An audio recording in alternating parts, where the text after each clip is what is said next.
اعوذ باللہ من الشیطان الرجیم بسم اللہ الرحمن الرحیم الحمد للہ رب العالمین۔ تمام تعریفیں اللہ تعالیٰ کے لیے ہیں۔ میں ہوں عامر شہزاد اور آپ دیکھ رہے ہیں ٹوڈے اسلامک اسٹوڈیو۔ آج ہم ذکر کرنے والے ہیں تاریخ انسانی کا امیر ترین شخص منسا موسیٰ کے بارے میں۔ منسا موسیٰ سلطنت مالی کا سب سے مشہور اور نیک نام حکمران رہا ہے، جس نے سن 1312 عیسوی سے سن 1337 تک حکومت کی۔ اسے نہ صرف قرون وسطیٰ بلکہ انسانی تاریخ کا سب سے دولت مند فرد قرار دیا گیا ہے۔ اس کے عہد میں مالی کی سلطنت اپنے نقطہ عروج کو پہنچ گئی تھی اور سلطنت مالی کی حدود مشرق میں گاد اور مغرب میں بحری اوقیانوس اور شمال میں تفازہ کی نمک کی کانوں سے جنوب میں ساحلی جنگلات تک پھیل گئی۔ آج کا ملتانیہ، سینیگال، گیمبیا، گینی برکینیا فاسو، مالی، نائجر، چاڈ اور نائجیریا وغیرہ کا علاقہ اس وقت منسا موسیٰ کی سلطنت کا حصہ ہوا کرتا تھا۔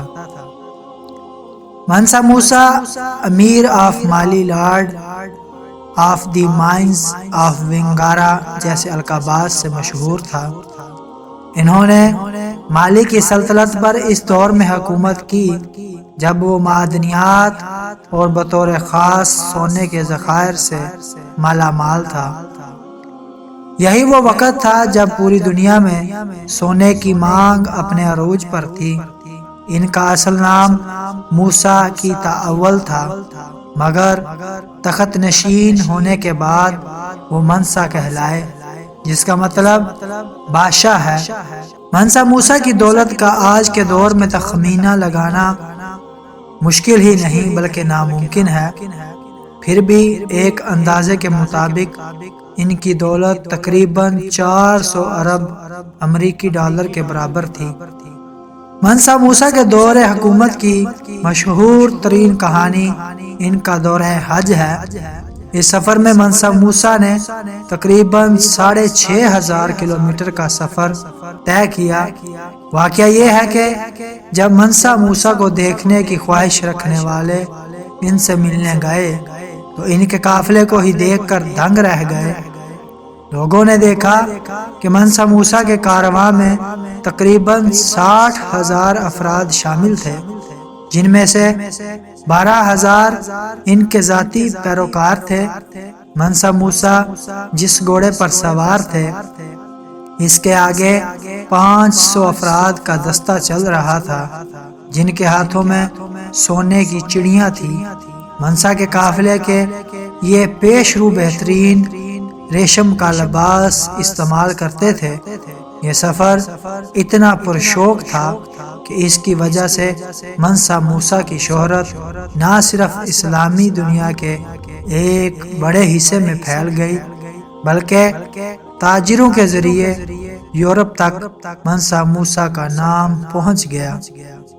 سفر میں منسا موسیٰ نے اس کثرت سے سونا خرچ کیا کہ مصر میں سونے کی قیمتیں کئی سال تک گری رہی۔ اس زمانے میں غالباً مغربی افریقہ کے اس علاقے میں سونا بہت زیادہ پایا جاتا تھا، جہاں منسا موسیٰ کی حکومت تھی۔ حج کے اس سفر میں منسا موسیٰ کے ہمراہ تقریباً 60,000 فوجی اور 12,000 غلام تھے، جنہوں نے 4 پاؤنڈ سونا اٹھا رکھا تھا۔ اس کے علاوہ ان کے اونٹوں پر بھی سونا لدا ہوا تھا۔ ایک اندازے کے مطابق منسا موسیٰ نے تقریباً 150 ٹن سونا اس سفر میں خرچ کیا۔ اس سفر کے دوران وہ جہاں سے بھی گزرا غربا و مساکین کی مدد کرتا رہا اور ہر جمعہ کو ایک نئی مسجد بنواتا رہا۔ منسا موسیٰ اس قدر فراخ دل تھے کہ جب مصر سے گزرے تو یہ کہا جاتا ہے کہ انہوں نے غریبوں کو اتنے دیے کہ علاقے میں افراط زر ہو گیا۔ منسا موسیٰ مکہ معظمہ میں ایک اندلسی معمار ابو الاسحاق ابراہیم الساحلی کو اپنے ساتھ لایا، جس نے بادشاہ کے حکم سے گاد اور ٹمبکٹو میں پختہ اینٹوں کی 2 مساجد اور ٹمبکٹو میں ایک محل تعمیر کیا۔ منسا موسیٰ کے زمانے میں مالی کے پہلی مرتبہ بیرونی ممالک سے تعلقات قائم ہوئے۔ منسا موسیٰ کے بعد مالی کی سلطنت کا زوال شروع ہو گیا۔ ایک ایک کر کے تمام علاقے ہاتھ سے نکل گئے اور تقریباً سن 1854 میں شہر گاد کے سونگائی حکمران نے مالی کی سلطنت کا خاتمہ کر دیا۔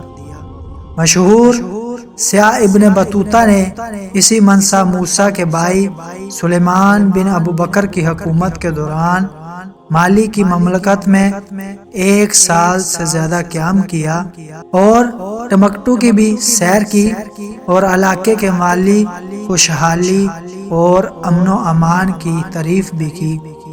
2012 میں سیلیبریٹی نیٹ ورتھ نامی ریسرچ سامنے آئی، جس میں دنیا کے 25 امیر ترین افراد کا ذکر کیا گیا ہے۔ منسا موسیٰ کا نام اس فہرست میں آج بھی سب سے اوپر ہے، جبکہ ان کے بعد بل گیٹس کا نمبر ہے۔ منسا موسیٰ کے اثاثوں کی مالیت ان کے انتقال کے بعد تقریباً $400 بلین تھی، جس کا آج تک کوئی مقابلہ نہیں۔ منسا موسیٰ کی اس بے تحاشا دولت کی سب سے بڑی وجہ یہ تھی کہ مالی آدھی سے زیادہ دنیا کو نمک اور سونا مہیا کرتا تھا۔ آج کے لیے اتنا ہی۔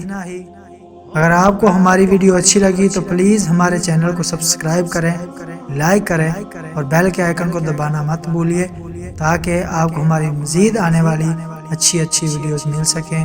ہمیں اجازت دیجیے۔ اللہ حافظ۔